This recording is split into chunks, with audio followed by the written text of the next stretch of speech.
¿Cuántas promesas te han hecho que no se han cumplido? Yo no te prometo un gran sueldo. Te prometo un trabajo fijo. No te prometo que siempre sea como el primer día. Te prometo que nunca te faltarán las fuerzas. No te prometo que todos tus compañeros resistan. Te prometo que se puede llegar hasta el final. No te prometo personas importantes. Te prometo personas que no saben cuánto valen. No te prometo que vayan a hacer caso de lo que digas. Te prometo que querrás repetirlo una y otra vez. No te prometo la comprensión de los que te rodean. Te prometo que sabrás que has hecho lo correcto. No te prometo que te vayan a pedir ayuda. Te prometo que te necesitarán. No te prometo una decisión fácil. Te prometo que nunca te arrepentirás. No te prometo un trabajo perfecto. Te prometo formar parte de un proyecto inolvidable. No te prometo que siempre vayas a obtener resultados. Te prometo que tu trabajo dará mucho fruto. No te prometo que vayas a tener grandes lujos. Te prometo que tu riqueza será eterna. No te prometo que siempre vayas a poder ser valiente. Te prometo que tu amor será más fuerte que el mío. No te prometo que puedas acabar con el dolor, el sufrimiento y la injusticia. Te prometo que estés donde estés, llevarás esperanza. No te prometo el reconocimiento del mundo. Te prometo una palabra eficaz. No te prometo seguridades humanas. Te prometo la certeza de que has sido elegido. Y te prometo que alimentarás al mundo.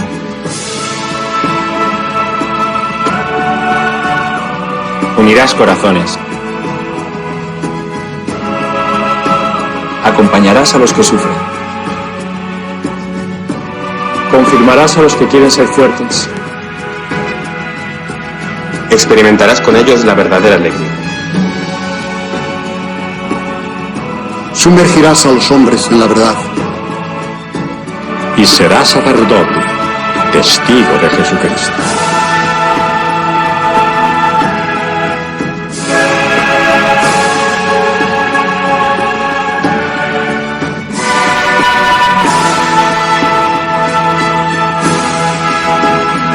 No te prometo una vida de aventuras.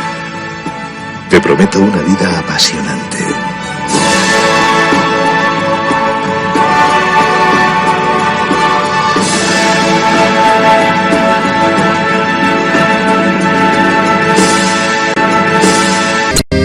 Jesucristo, Señor de la historia, que estuviste, estás y estarás. Sos presencia, esperanza y memoria.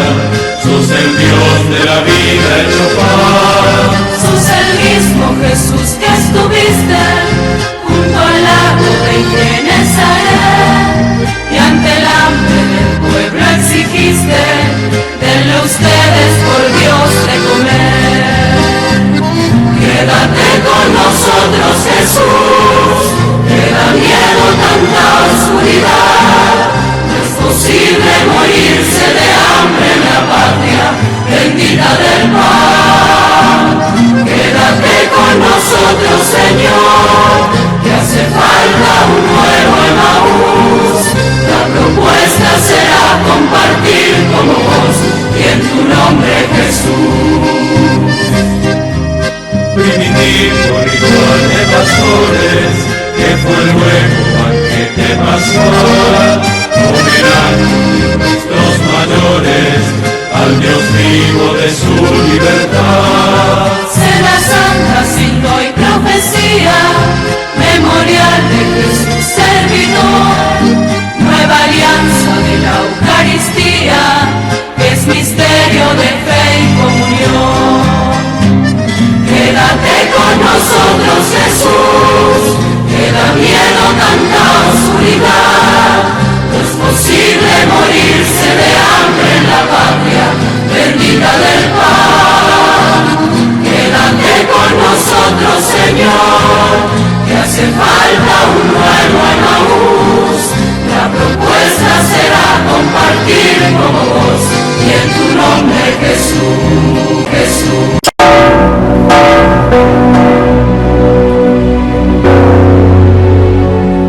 Este mes quiero contarles una historia que es un reflejo de la iglesia de hoy.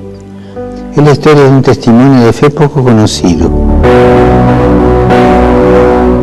Visitando un campo de refugiados en Lesbos, un hombre me dijo: Padre, yo soy musulmán,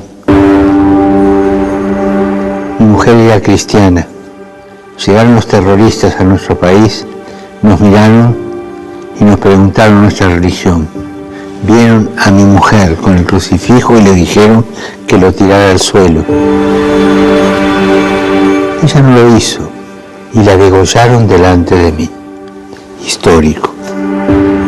Sé que él no tenía rencor.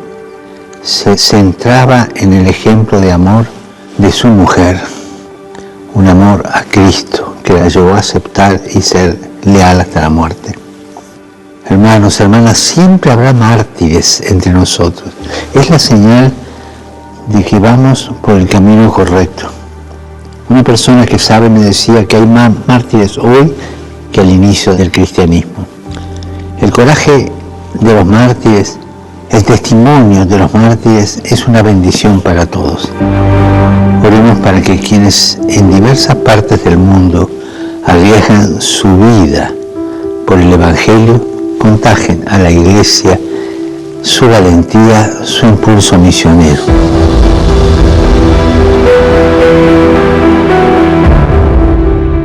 Y abiertos a la gracia del martirio.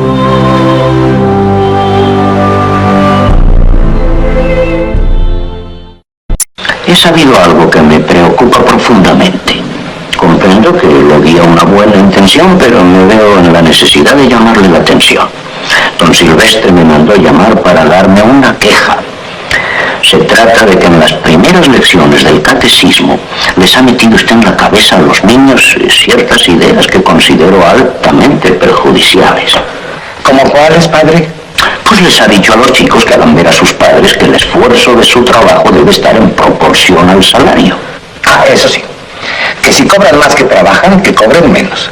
Pero que si trabajan más que cobran, pues que cobren más. Y usted sabe que esas teorías ya han empezado a armar líos y que varios obreros se han presentado a don Silvestre pidiéndole aumento en el salario. Ah, pues qué bueno. Bueno, ¿por qué? Pero recuerde usted que se ha de procurar que las riquezas no se acumulen en manos de los ricos y que se repartan entre los trabajadores. Pero eso es comunismo. No, doña Sara. Esa es la encíclica de su santidad Pío XI. Y su santidad Juan XXIII, en su encíclica, dice que los trabajadores deben ganar lo suficiente para tener un nivel de vida verdaderamente humano que les permita sacar adelante a su familia. Pero la forma en que usted lo enfoca puede traer problemas. Pues no lo creo, porque su santidad León XIII, allá por el año de 1891, ya lo decía en su encíclica, que el Estado debe ayudar a la clase proletaria, porque del trabajo y el esfuerzo del obrero salen las riquezas de los estados. Eso lo dijo hace un titipuchal de tiempo y no ha pasado nada. No, si es un error querer acabar con los ricos, hay que acabar primero con los pobres, padre. Eso no lo dice la encíclica. No, eso lo digo yo, porque acabando con la pobreza, pues habrá más equidad en el mundo.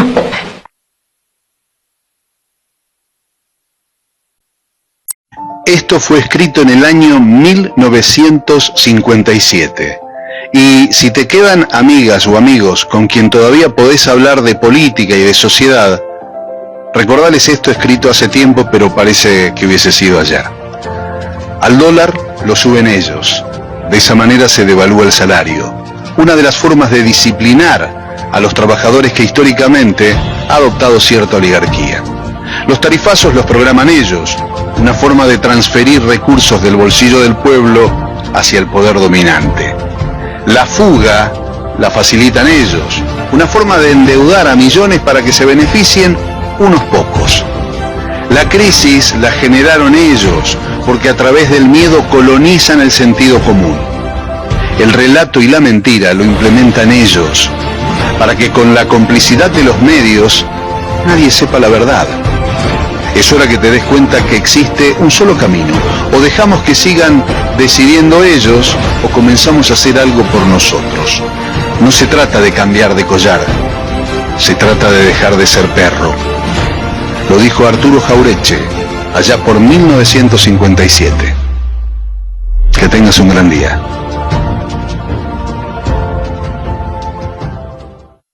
El peor analfabeto es el analfabeto político. No oye, no habla, no participa de los acontecimientos políticos. No sabe que el costo de la vida, el precio del poroto, del pan, de la harina, del vestido, del zapato y de los remedios dependen de decisiones políticas. enorgullece y ensancha el pecho diciendo que odia la política. No sabe que de su ignorancia política nace la prostituta, el menor abandonado y el peor de todos los bandidos, que es el político corrupto, mequetrefe y lacayo de las empresas nacionales y multinacionales. Indudablemente que el tiempo me ha hecho cambiar de opinión. Hoy creo que cometí un grave error. Yo debía haber decretado la movilización, comenzar por fusilar a todos los generales rebeldes y a todos los jefes y oficiales que estaban en la traición y dominar esa revolución violentamente como violentamente nos querían arrojar del poder. Si en este momento tuviera que hacerlo, lo haría. Porque ahora sé lo que entonces no sabía, que esa gente llegó para hacer el más grave daño que se le pudo haber hecho al país. Yo nunca pensé que pudieran haber argentinos tan poco patriotas que podrían haber conducido el país a donde lo han conducido. Por eso, después de estos 13 años, hoy me afirmo en la necesidad de haber exterminado al enemigo, porque no era el enemigo nuestro, era también el enemigo de la República. Un hit musical, Saca la mano Antonio, tuvo su tiempo, su época, y las primas se consagraron haciendo ese tema. Bueno, estamos tranquilos porque una de sus integrantes ahora va a ser responsable de ceremonial y protocolo de Petrovelo, que no va a resolver seguramente la distribución de la comida, pero por lo menos llevará algo de música a un triste ministerio que está visto por la justicia, que tiene denuncias de todo tipo y que no ha cumplido en ningún momento con su mandante ni con su mandato.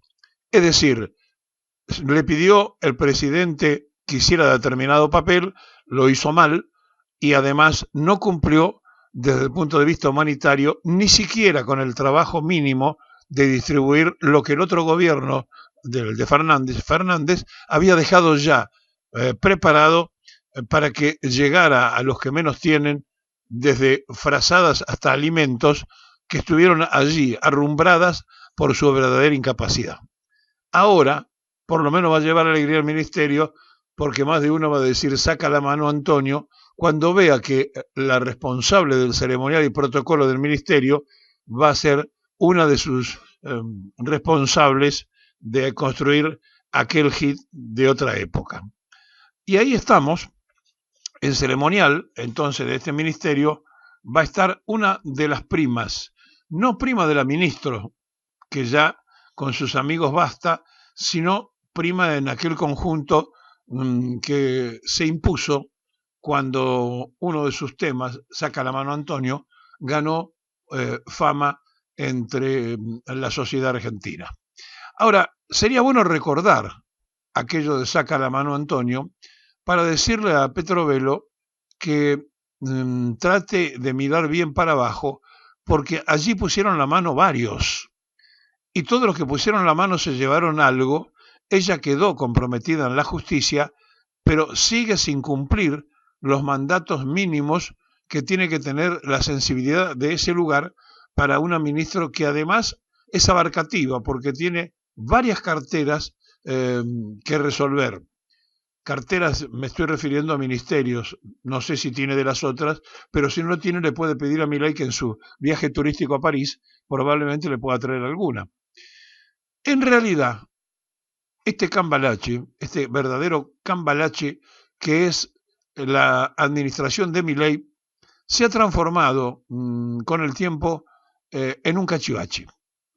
Porque cuando la confusión abarca a todos los sectores del gobierno, es porque no hay idoneidad, porque no hay capacidad y porque tampoco hay gente que conozca la función pública en los lugares claves donde hay que trabajar.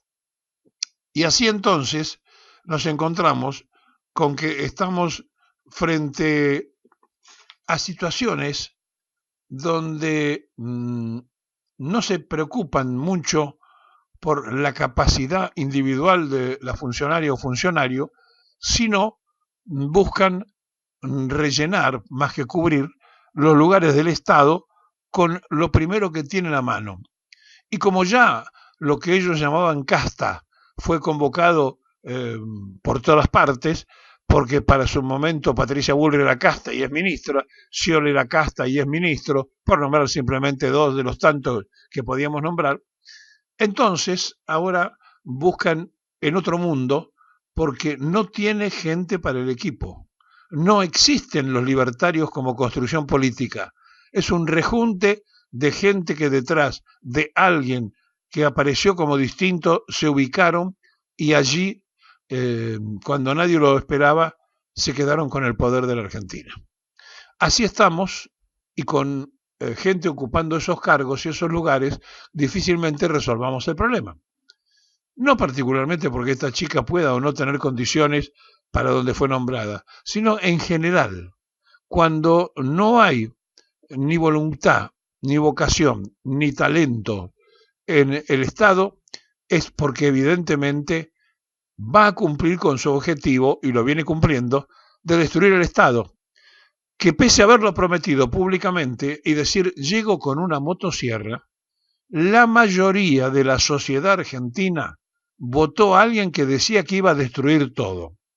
Por lo tanto, esto es un problema sociológico, no es un problema de Milei, sino de los votantes de Milei. Esto es un problema que es mucho más interesante abarcarlo por estudiosos de la sociología que por opinólogos políticos, porque los que fueron a votar a Milei sabían que era alguien que quería destruir todo y que iba a llegar con una motosierra. Obsérvese dónde estaba la voluntad mayoritaria, que alguien rompiera todo. Allí podemos hacer dos lecturas, una compasiva que diga, bueno, todo funcionaba mal y entonces estábamos en la puerta de una revolución. Nada de eso ocurrió, ni nada de eso ocurrirá, porque no están ni pensando en esa situación de cambiar un sistema, sino aquellos que dicen, va a terminar con algo que tenga sabor y gusto al peronismo. Y allí se juntó una mayoría. Y esto es lo que hay que observar. Hay una mayoría antiperonista en la Argentina que hizo presidente a Milei. A partir de esta circunstancia y a partir de esto, el peronismo debería darse cuenta y debería estar en un estado de movilización y de alerta, ya no solamente por lo que está pasando con el cachivache, sino para saber cuál es el mensaje que le piensa dar a la sociedad, porque con criticar no alcanza. Y no vemos que se esté trabajando con seriedad, ni que se estén preocupando por este tema, sino que están considerando y creyendo que el desgaste propio los va a devolver al gobierno. Y están equivocados, porque esto no va a pasar en una sociedad que no ha reaccionado pese a todo lo que le ha pasado con Milei y que todavía se escucha aquellos que dicen hay que esperar, seguramente podrá sacarnos. Y cuando esto vean que no pasó, cuando todo estalle, va a ser tarde porque no va a haber organización ni va a haber dinamismo dirigencial porque no sabremos dónde están las referencias. Por lo tanto, es un momento donde sociológicamente hay que estudiar a la Argentina para darnos cuenta dónde estamos, quiénes somos, qué queremos y a dónde podemos llegar o a dónde nos pueden llevar. Estamos en un tiempo y en un momento para que el cachivache y todo el desastre que pueda traer se perpetúe si no se organizan los que piensan diferente. No alcanza con decir, mirá lo que hicimos antes. Es imprescindible ofrecerle al futuro algo que se va a hacer para cambiar esta realidad. Porque la mitad del padrón electoral tiene menos de 45 años. Ni siquiera habían nacido cuando Perón dejó esta tierra, ni siquiera habían nacido cuando los que nos vivimos sabiendo lo que fue otra época, estábamos en pleno apogeo y gozosos. Es otra Argentina, es otro momento, es otro tiempo y hay que darse cuenta, y en el peronismo me parece que se está llegando tarde a darse cuenta porque ni siquiera se han puesto todavía en la capacidad organizativa de manifiesto. Ya no es más una mayoría por mayoría. Tienen que convencerse a los que no lo son y hay que convencerlos con propuestas de futuro inmediato y no con hechos del pasado, porque el pasado no lo vivieron, no habían nacido, no les importa, no les interesa. De la misma forma que concurrir a una investigación histórica es para una minoría de jóvenes. No es el mismo tiempo que los que ya estamos despidiéndonos de este planeta Tierra vivíamos cuando éramos jóvenes. Nosotros veníamos con la impresión y con todo lo que nos había dado la felicidad de los gobiernos de Perón. Ellos no vivieron ese tiempo, son de otro tiempo y de otra forma y de otra realidad. Y de ver a un país que estuvo siempre a los altos, creyeron que este libertario ofrecía algo diferente. Algunos ni siquiera se dieron cuenta todavía lo que hicieron cuando votaron a Milei, otros están conformes y otros, una minoría, recién empiezan el camino de descender lo que habían subido en la creencia de su fe. ¿Ha perdido popularidad? Sí. ¿Ha perdido gente que le crea? Sí, pero no en la proporción que debía haber ocurrido por los desastres que han hecho con la economía, con la soberanía del país y con la oferta diaria de un bajo nivel cultural. En fin, ahora por lo menos sabremos que si Antonio mete la mano, lo van a estar vigilando. Daniela Mori, una de las primas, ahora va a manejar el ceremonial de Petovelo. En fin, sabremos que ese ministerio seguirá en el caos, pero por lo menos Antonio no va a poder poner la mano. Ayer el gobierno de Javier Milei, que dice que no tiene plata para nada, no hay plata para las universidades, no hay plata para los docentes, no hay plata para los jubilados, no hay plata para comprar alimentos, no hay plata para repartir medicamentos a las personas que no los pueden pagar, pero sí hay plata para los espías.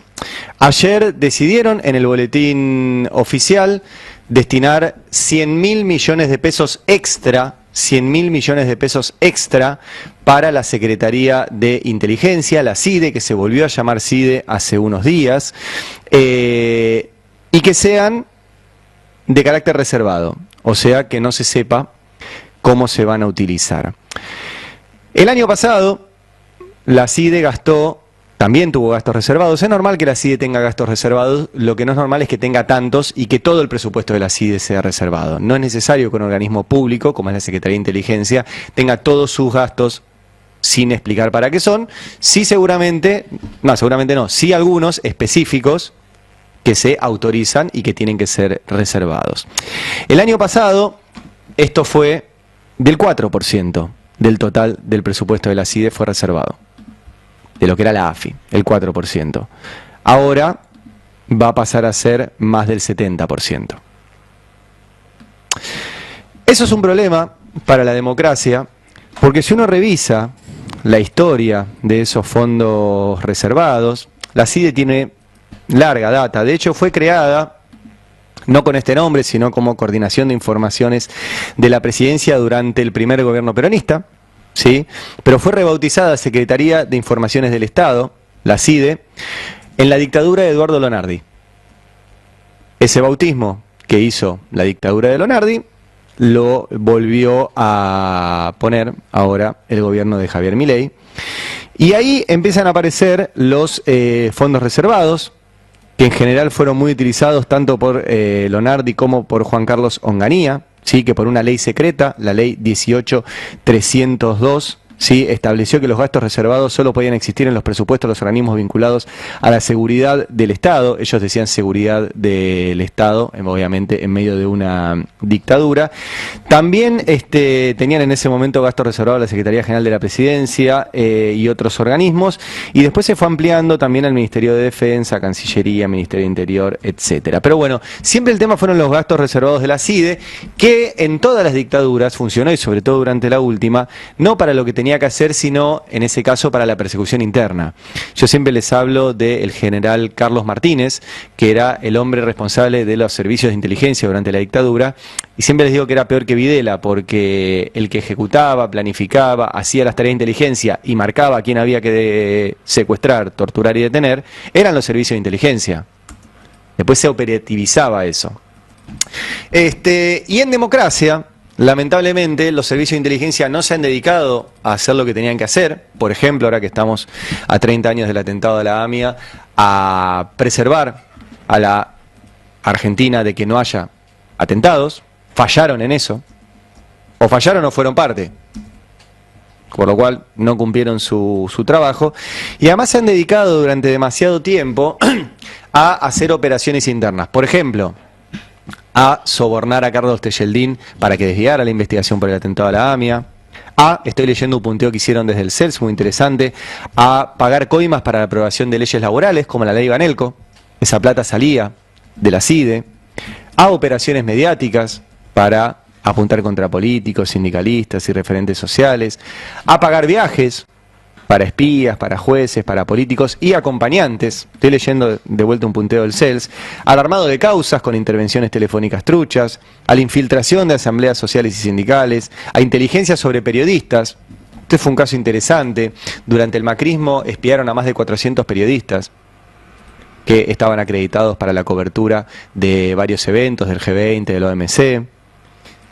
Y a financiar también, y es seguramente uno de los destinos de estos nuevos gastos reservados, lo que se denominan granjas de trolls, o todo el laburo que hacen en redes, que es mucho y que es caro.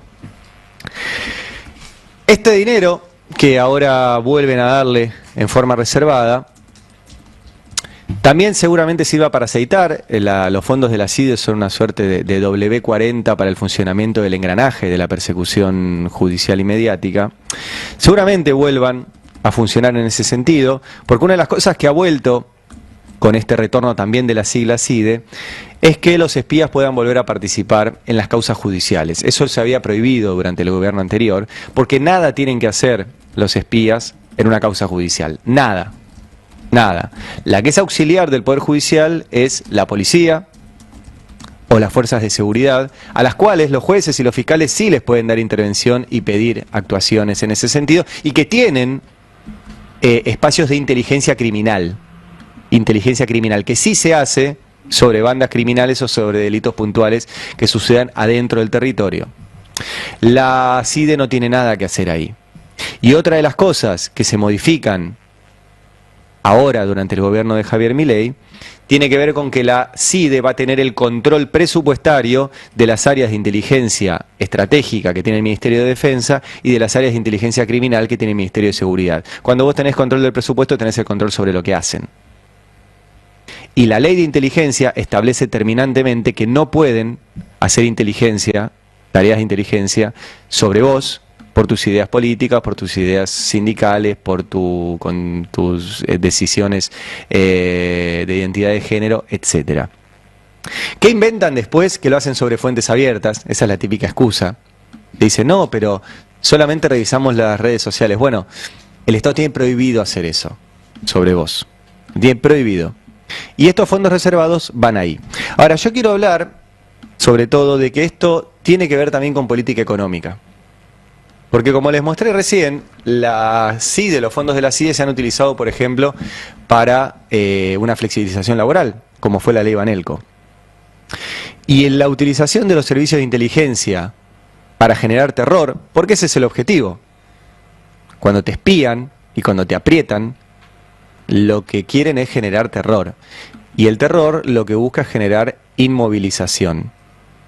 Durante el gobierno de Mauricio Macri, fue absolutamente generalizado y masivo el uso de lo que todavía se llamaba AFI para el espionaje, ni hablar el espionaje a Cristina Fernández de Kirchner, pero espiaron organizaciones sociales, comedores, partidos políticos, periodistas, familiares de las víctimas de Lara San Juan. Todo eso está absolutamente documentado, pero luego, cuando se judicializó,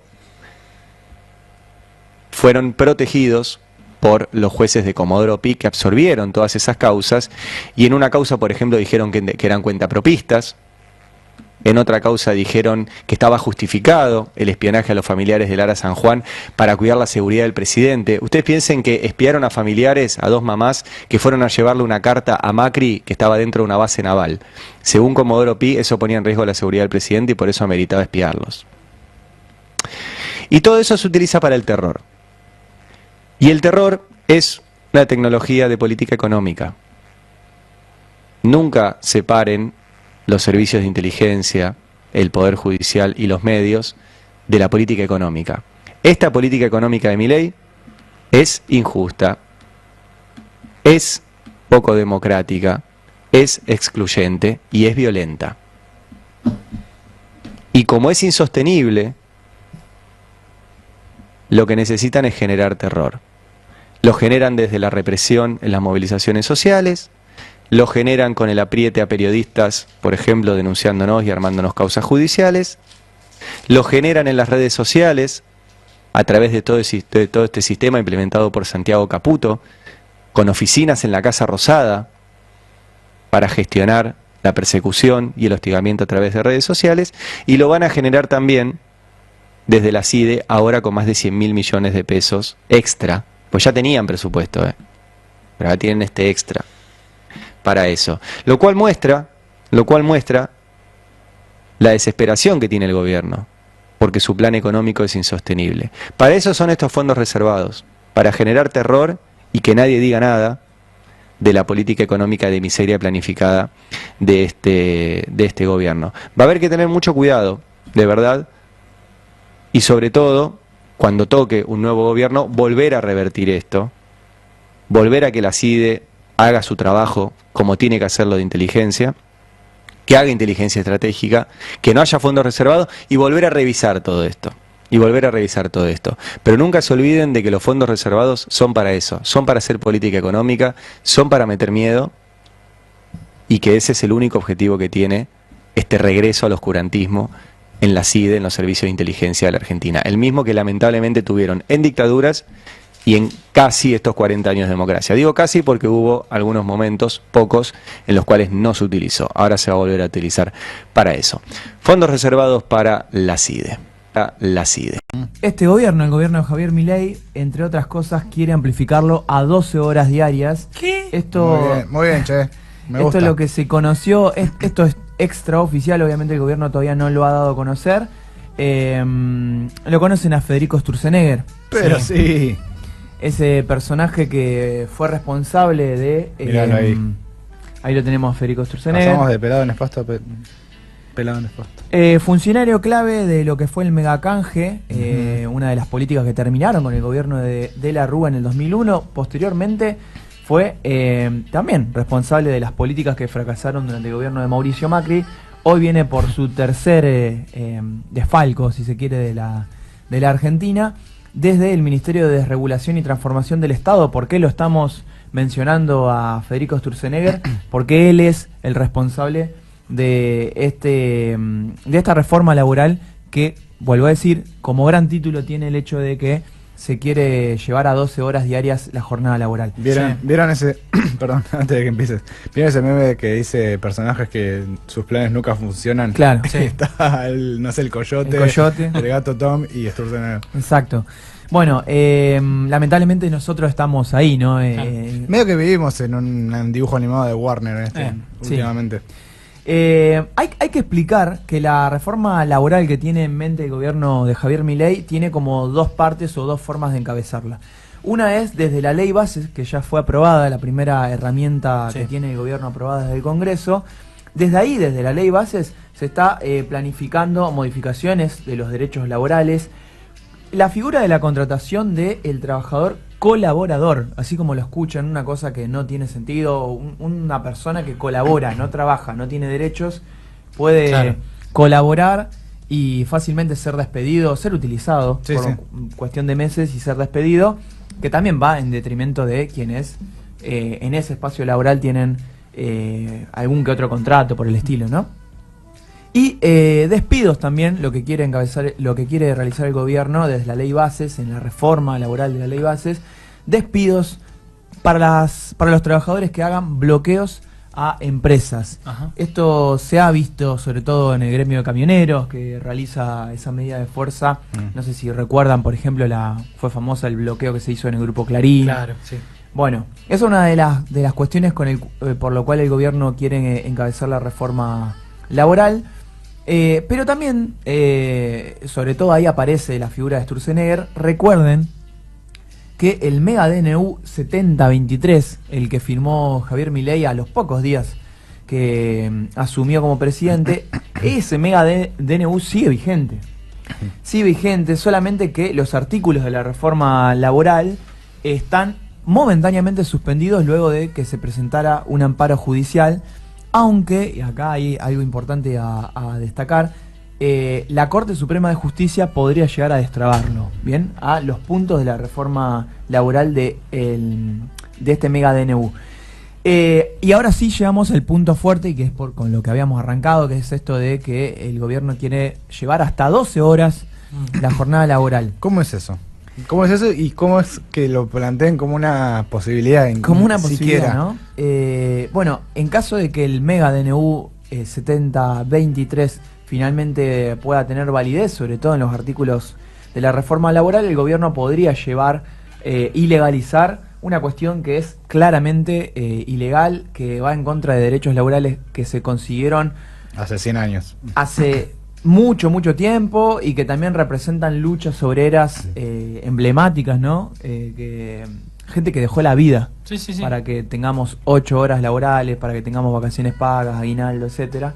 Bueno, todo esto quiere destruir el gobierno. Perdón, Juli, digamos a contraposición de lo que el mundo quiere hacer, a contramano del mundo de siempre. querer reducir la jornada laboral, porque bueno, está demostrado, como a ellos les gusta también la ciencia, que trabajar más a veces es contraproducente.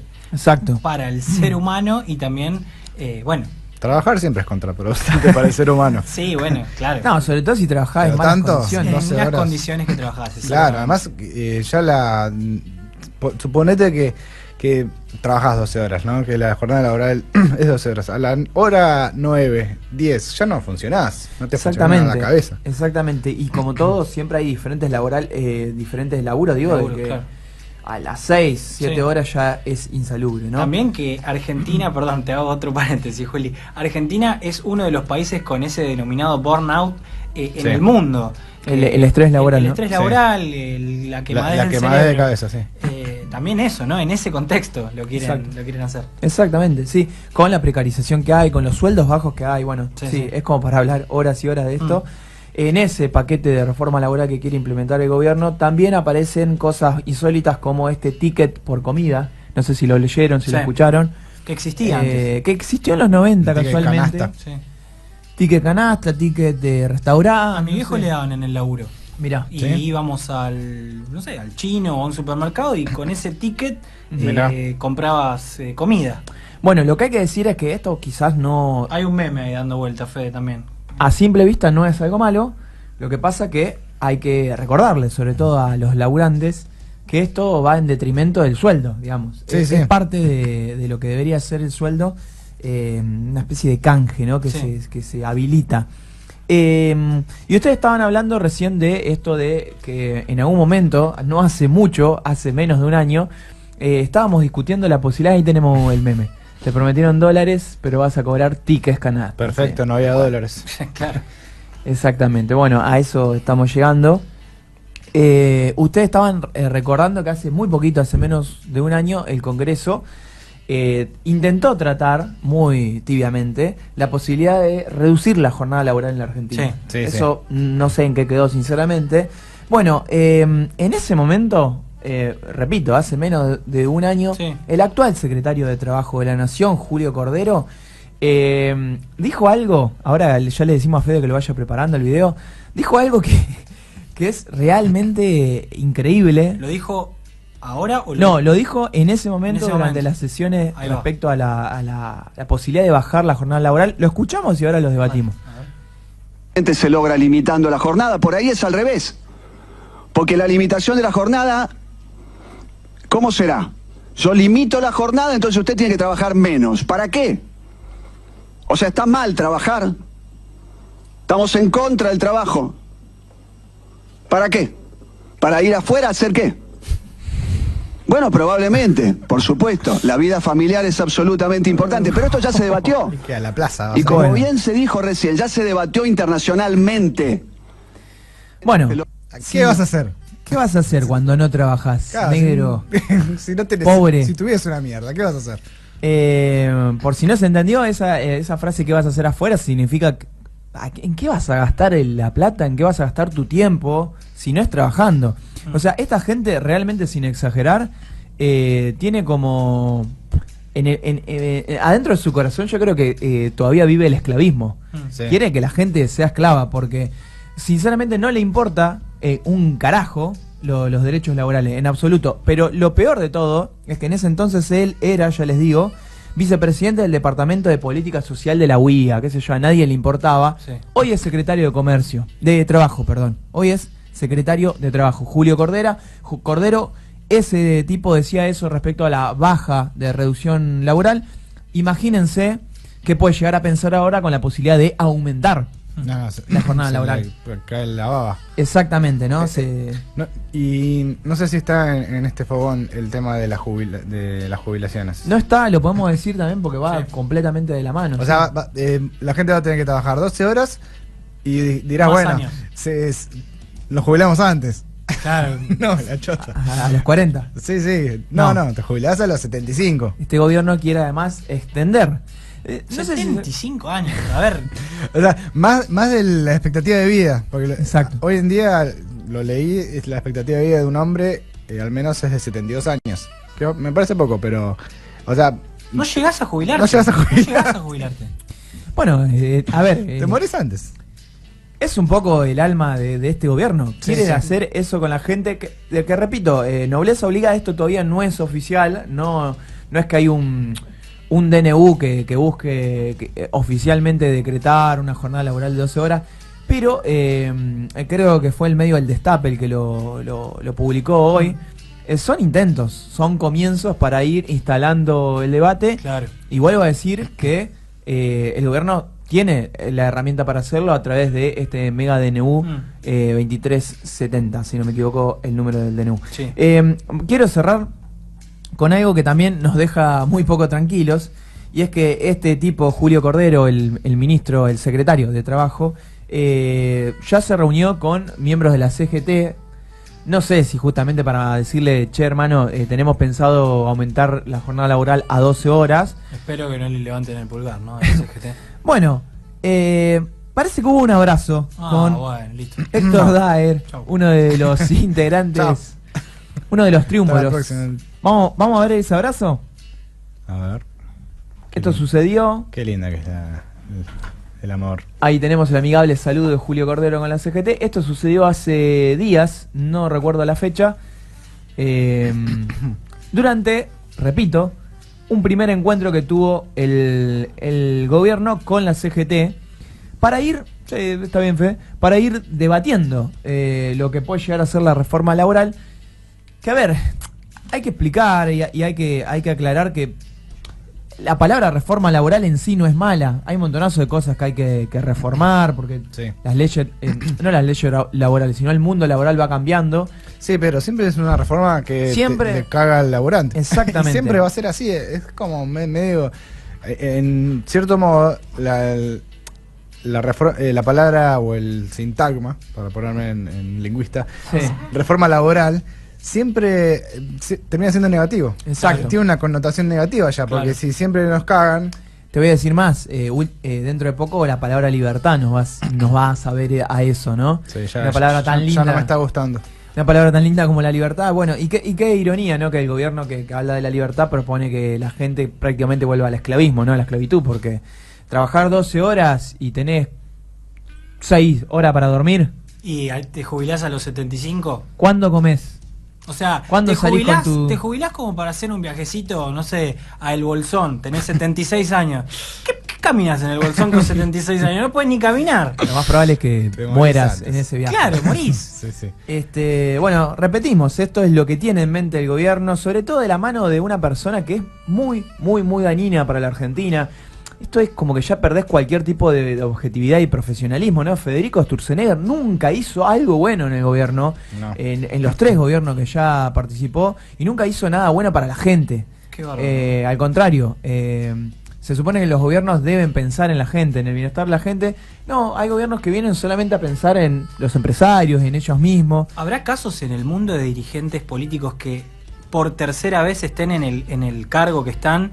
O sea, que después se de haber le dé esa oportunidad ¿no? De volver a fundir otra vez al país. Exacto. Hay casos, yo realmente no los conozco. No, pero este caso de Sturzenegger es increíble. Increíble, y recordemos que es el gobierno... patológico ya lo de Sí. Argentina con Sturzenegger. No, es tóxico. Sí, sí. Recordemos que el gobierno de Javier Milei ganó diciendo que no basta de los mismos de siempre, basta de la casta. Hoy está Bullrich. Basta de los mismos de siempre. En vez de eso Sturzenegger. vamos a traer a los mismos de siempre. Claro, Yuyito Macri. Terrible. Yuyito, sí, también. El Tata Joffre. El Tata Joffre, exactamente. Bueno. Sí. Así que esto por hoy en el... Y Macri, vamos a hablar de las sociedades anónimas brevemente. Viste que a mí me llama la atención que parecería que Macri está distanciado del trono de poder, digamos, pero resulta que Milei cumple, yo diría, como una especie de mandamiento expresado por Macri a su manera, ¿no? Acuérdense de todas las cosas que dijo: voy a hacer lo mismo pero más rápido, meta cumplida desde el mismo 10 de diciembre.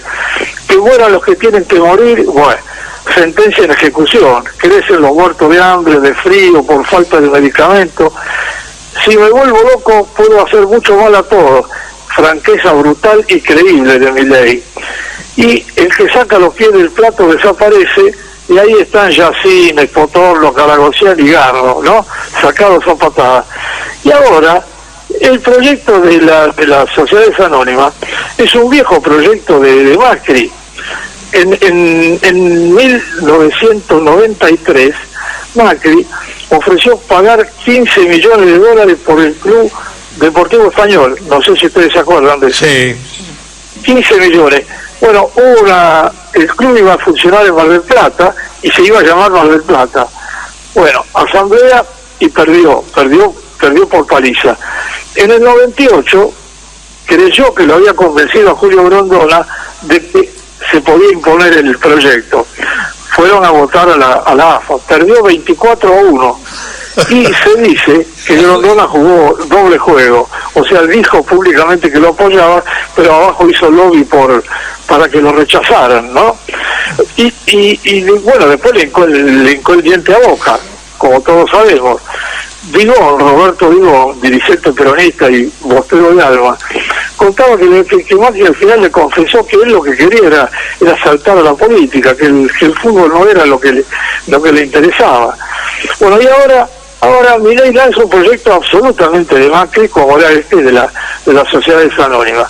Yo creo que no es casual que el incendio se denomine SAD, porque tiene un propósito sádico. Sádico. No debo de sádico, para que no quede duda: cruel, perverso, impiadoso, atroz, inhumano. Entre otras burradas, Luis, ¿te acordás? Argentino Junior jugando de local en el interior, en Mendoza, creo. En Mendoza. Un experimento, no sé, indescriptible. Fracasó a los 6 meses, ¿no? Claro, no me acordaba.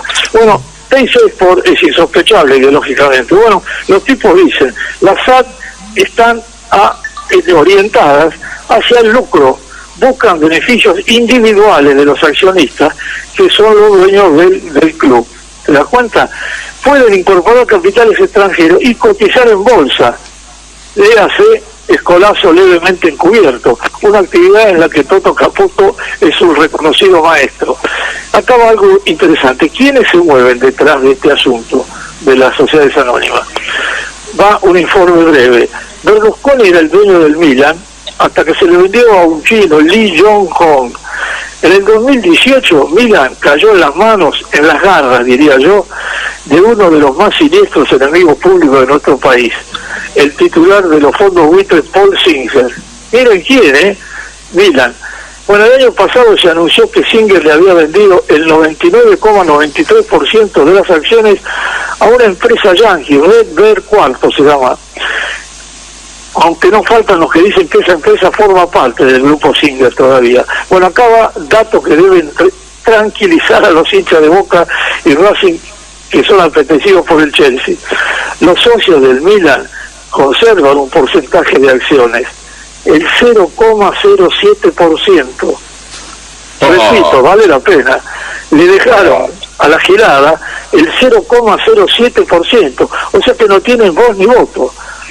Otra cosa, las sociedades anónimas estas no realizan elecciones, y como en las monarquías, los hijos heredan la corona, en este caso las acciones, de sus padres, sean jeques, buitres adictos a la carne humana o testaferros de Macri, que puede ser, ¿por qué no?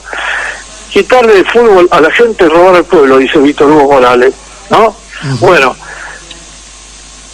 seamos... se me había traspapelado esta otra parte.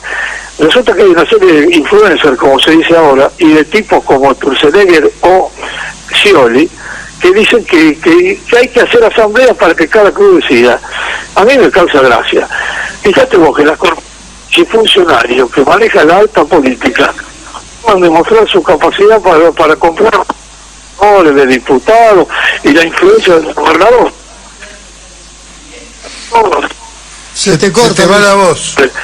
Se secaron las pinchas, hubieron listo de firmar el pacto de Tucumán. No se te escucha, Luis. Ahora, si hacen una asamblea los socios de cualquier club, que además casi siempre están divididos, viste, irreconciliables, nos van a arrear de taquito estos muchachos. Si se masticaron a un parlamento, imagínate a una asambleíta de jubilados. Pero va una advertencia final a los hinchas Geneise. Si el sádico proyecto se concreta, van a tener que bancarse que en la Bombonera se escuche gritar a tal fan, que quiere decir dale boca en árabe. Si desembolsa un jeque con túnica y turbante, a no extrañarse que viene el a tal fan. Pero además en todo esto están metidas las agencias de escolazo. Obviamente. Sí. Claro.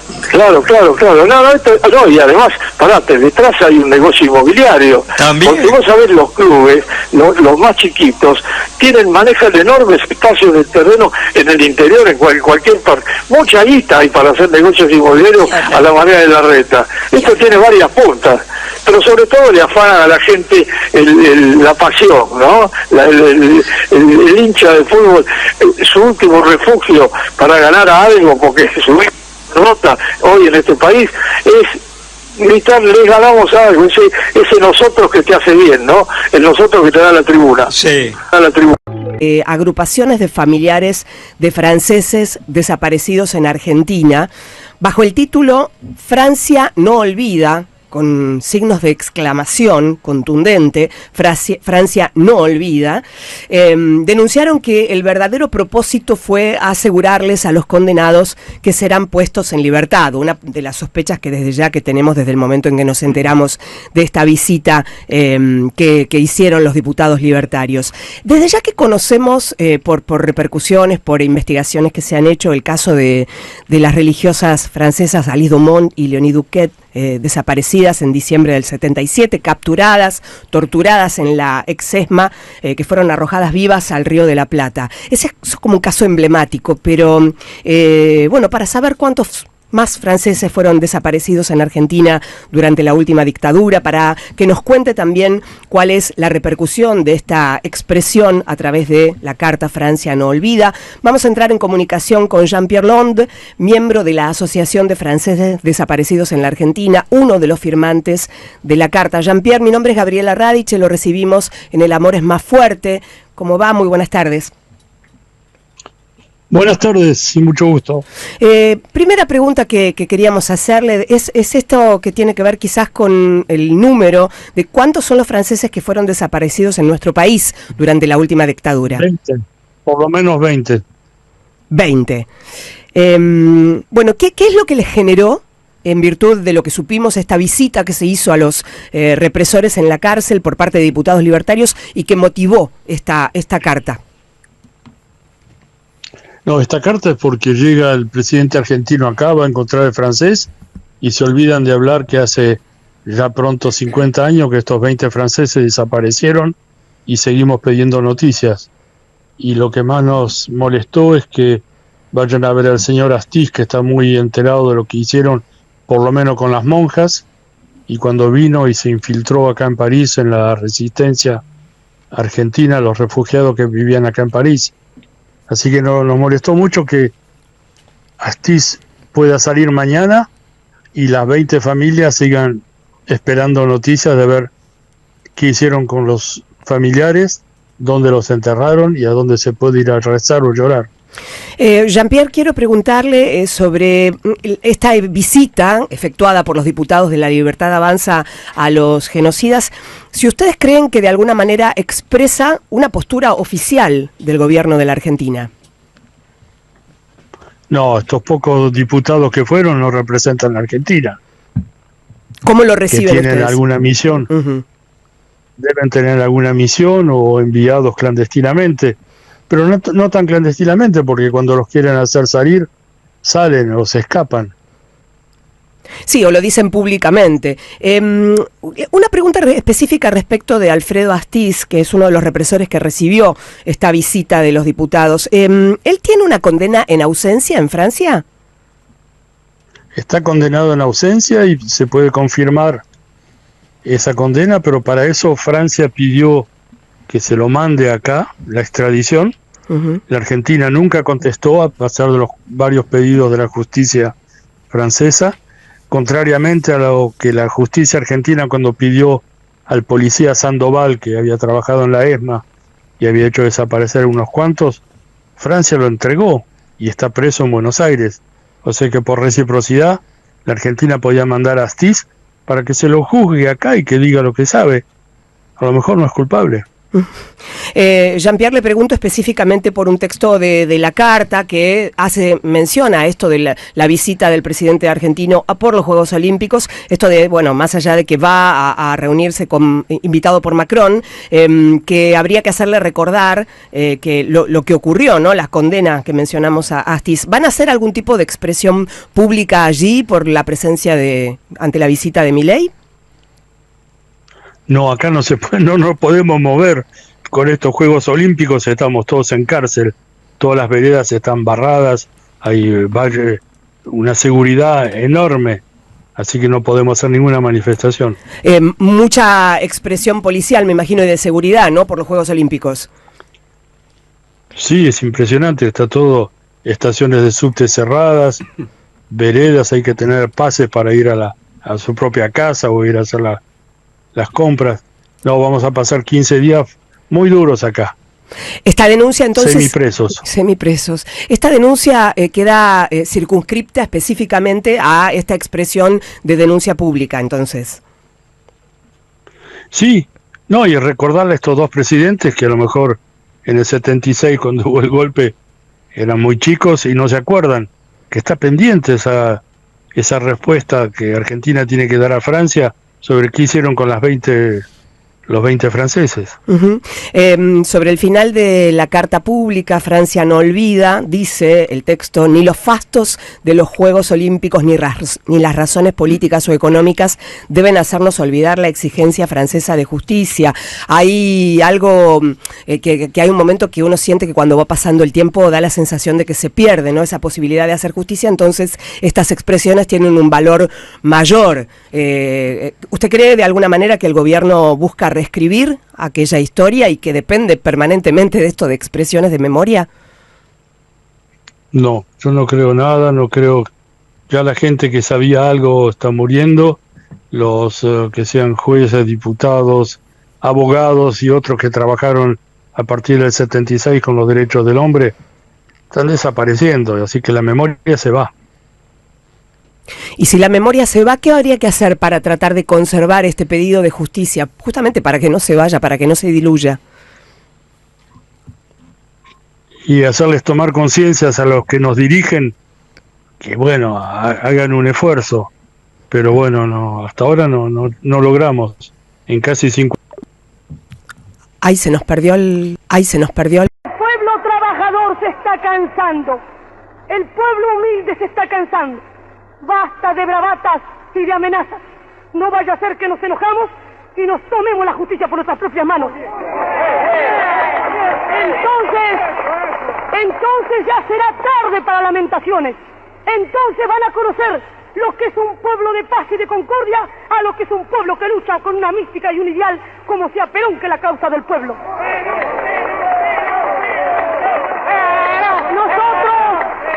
Nosotros predicamos la paz, nosotros predicamos la concordia, pero así como dije yo en un discurso en Europa, es inútil hablar de paz. Cuando me preguntaron, ¿qué opina usted de la paz, señora? Es inútil hablar de paz, es inútil vivir, cerrar los ojos a la realidad. No habrá paz en el mundo mientras no desaparezcan las odiosas diferencias sociales. No habrá paz en el mundo mientras los obreros sean carne de cañón en la guerra y brazos bajo la paz.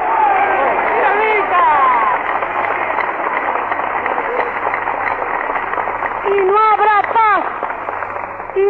paz en la República Argentina mientras déspotas, antipatriotas y canallas politicastros vendidos por 4 chauchas al extranjero quieran asesinar al líder de los trabajadores.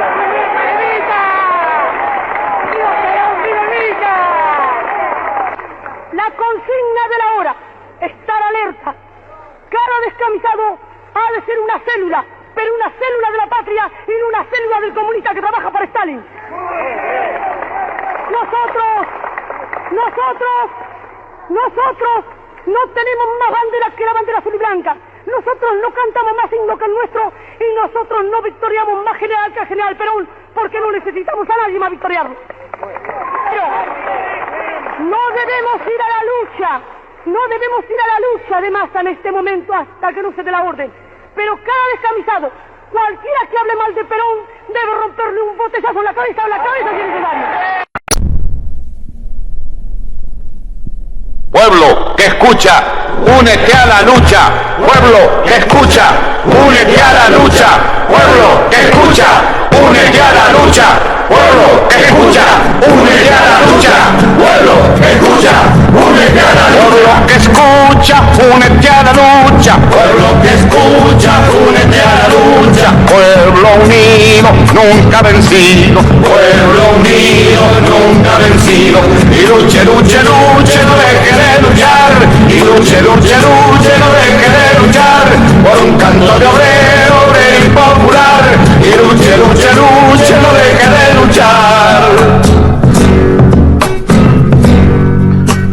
Pobre el pobre que no luche, siempre callado nomás. Le han de robar su guitarra, nunca más ha de cantar. Y luche, luche, luche, no deje de luchar.